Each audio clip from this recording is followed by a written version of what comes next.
L'affaire Balthazar et Ban Ngongan qui secoue la Guinée équatoriale et fait écho un peu partout dans le monde nous rappelle une vérité préoccupante.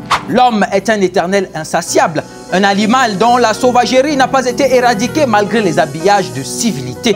C'est par cette faille que le diable passe pour manipuler, pour séduire ceux qui décident de s'inscrire à son école. Cette affaire est un scandale qui ne dit pas son nom, une véritable atteinte à la vertu et à tous les préceptes divins connus à ce jour.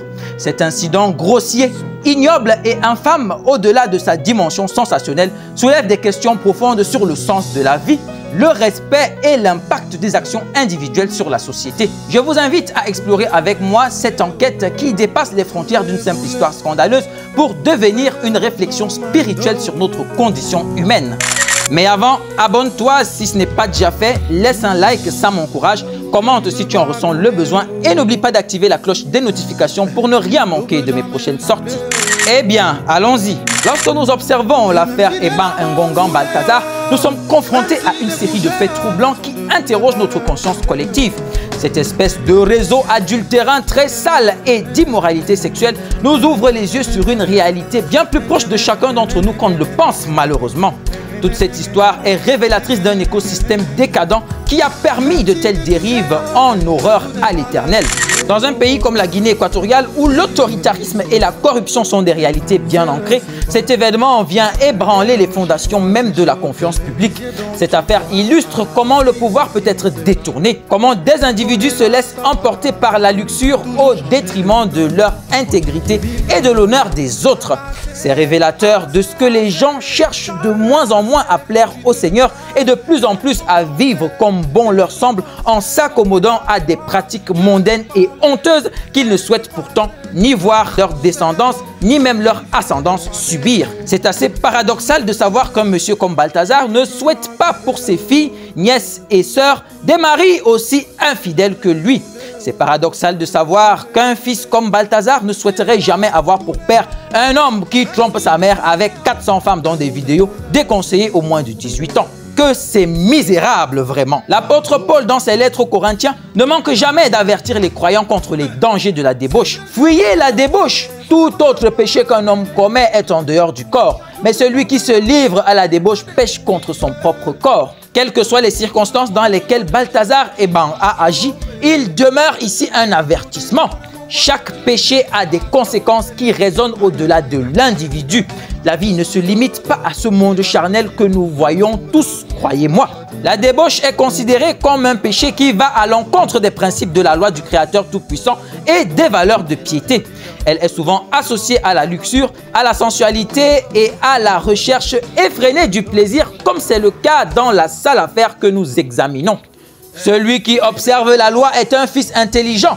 Mais celui qui fréquente les débauchés fait honte à son père. Ne savez-vous pas que votre corps est le temple du Saint-Esprit qui est en vous, que vous avez reçu de Dieu et que vous ne vous appartenez point à vous-même, car vous avez été rachetés à un grand prix. Glorifiez donc Dieu dans votre corps et dans votre esprit qui appartient à Dieu.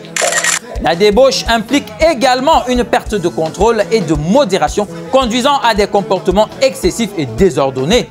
C'est ce qui a été observé dans cette affaire avec la prise d'images déshonorantes et très obscènes. Soyez au contraire remplis de l'esprit. Entretenez-vous par des psaumes, par des hymnes et par des cantiques spirituels, chantant et célébrant de tout votre cœur les louanges du Seigneur. Rendez continuellement grâce pour toutes choses à Dieu le Père, au nom de notre Seigneur Jésus-Christ. C'est assez, en effet, d'avoir dans le temps passé accompli la volonté des païens en marchant dans la dissolution. Les convoitises, l'ivrognerie, les excès du manger et du boire et les idolâtries criminelles. Aussi trouve-t-il étrange que vous ne vous précipitiez pas avec eux dans le même débordement de débauche et ils vous calomnient. Ils rendront compte à celui qui est prêt à juger les vivants et les morts. La fin de toute chose est proche. Soyez donc sages et sobres pour vaquer à la prière. La Bible condamne la débauche comme un péché qui sépare l'homme de Dieu et met en garde tous ceux qui s'y adonnent. Les textes sont clairs. Ne savez-vous pas que les injustes n'hériteront point le royaume de Dieu?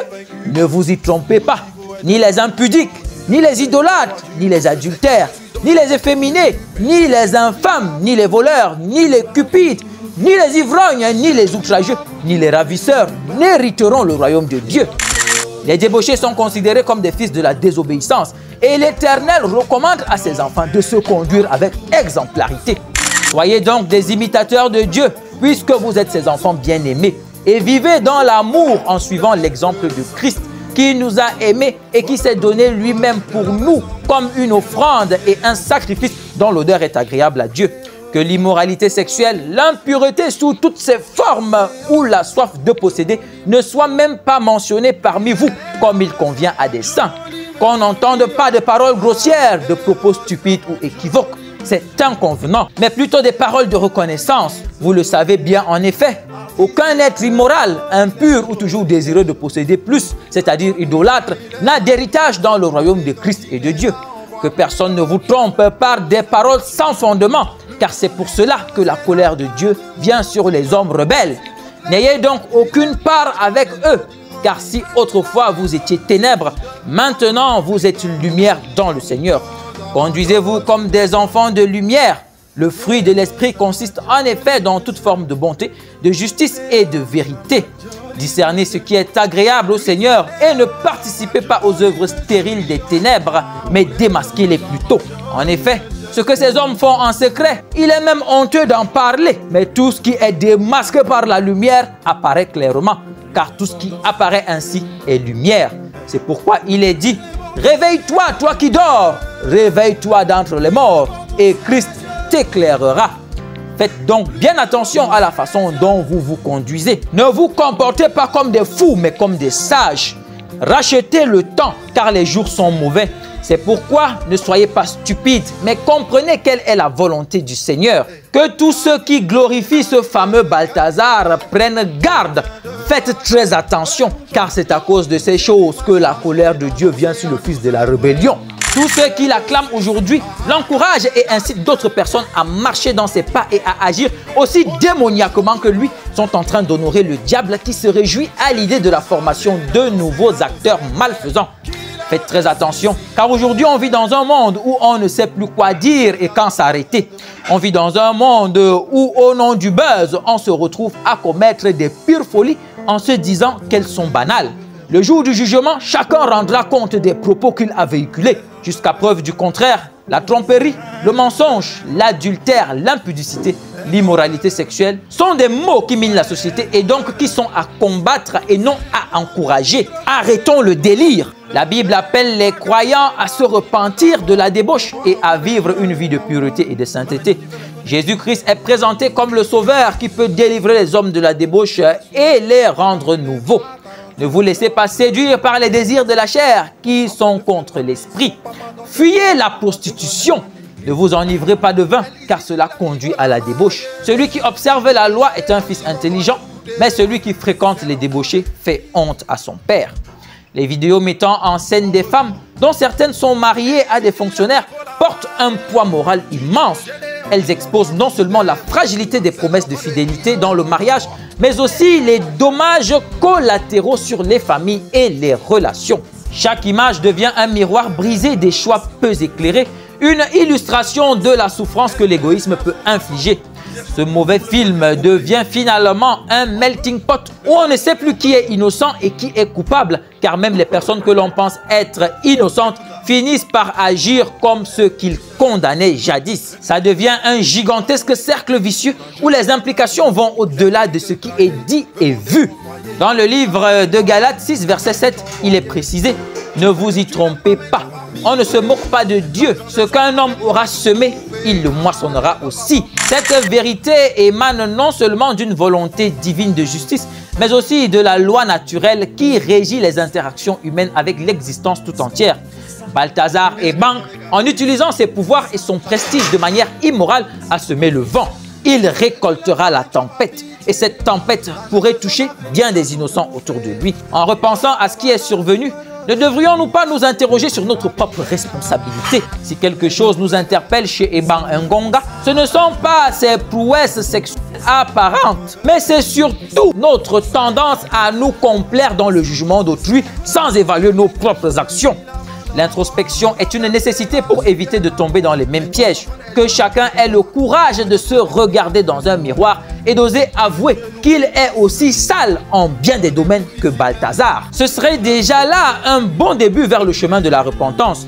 Nous sommes nombreux à juger cet homme derrière nos téléphones, derrière nos petits écrans, alors que nous nous rapprochons de lui en bien des points tantôt différents, tantôt convergents. Sachez que vous ne trompez personne d'autre que vous-même. Quant aux chrétiens du monde entier qui regardent cette situation avec dédain, je vous prie de ne pas faire preuve d'une radicalité funeste. Notre réponse face à ces faits, bien qu'abominables, devrait inclure un appel à la repentance. Dans 2 Corinthiens 7, verset 14, Dieu nous promet que, je cite, « Si mon peuple sur qui est invoqué mon nom s'humilie et prie et cherche ma face et se détourne de ses mauvaises voies, je l'entendrai des cieux et je pardonnerai son péché et je guérirai son pays. » Il est impératif de reconnaître que nous agissons en tant que membres d'une même famille humaine. La restauration passe par le pardon, la contrition et une réévaluation de nos choix. Le chemin de la repentance est souvent long, mais il mène assurément à la purification. Alors que l'affaire Balthazar et Ngongan continue de faire les choux gras de la presse, nous, en tant que communauté chrétienne, devons garder en tête l'invitation à la vigilance spirituelle. Soyez sobres, veillez, car votre ennemi le diable rôde comme un lion rugissant, cherchant qui il dévorera. Ce texte nous rappelle que dans un monde où la tentation est omniprésente, notre lutte n'est pas seulement contre la chair, mais aussi contre les puissances spirituelles des ténèbres. La préoccupation devrait aller au-delà de l'individu en question. Elle devrait se concentrer sur la manière dont nous, en tant que corps de Christ, pouvons soutenir ceux qui sont affectés par les conséquences de ces péchés. En tant que chrétiens, notre tactique doit être d'élever ceux qui ont souffert, de guérir les blessures des âmes perdues et surtout de les réorienter vers la lumière de Dieu. À travers la tourmente qu'est l'affaire Balthazar et Ngongan, nous devons de nous rappeler que le péché, bien que dévastateur, peut être surmonté par la grâce.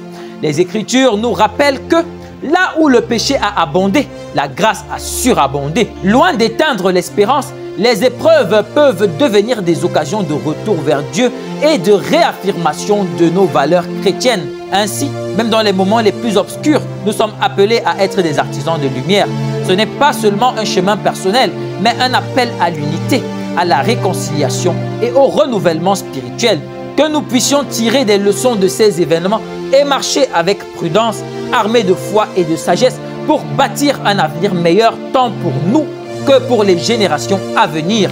Ne vous conformez pas au siècle présent, mais soyez transformés par le renouvellement de l'intelligence afin que vous discerniez quelle est la volonté de Dieu, ce qui est bon, agréable et parfait. Prions pour ceux qui sont affectés, les égarés et les inconscients. Prions pour une société qui aspire à vivre selon la volonté du Très-Haut. C'était le patriarche Michael au micro de cette présentation. Humble citoyen pour vous servir. Abonne-toi, like, partage et que le bon Dieu nous bénisse tous. Amen.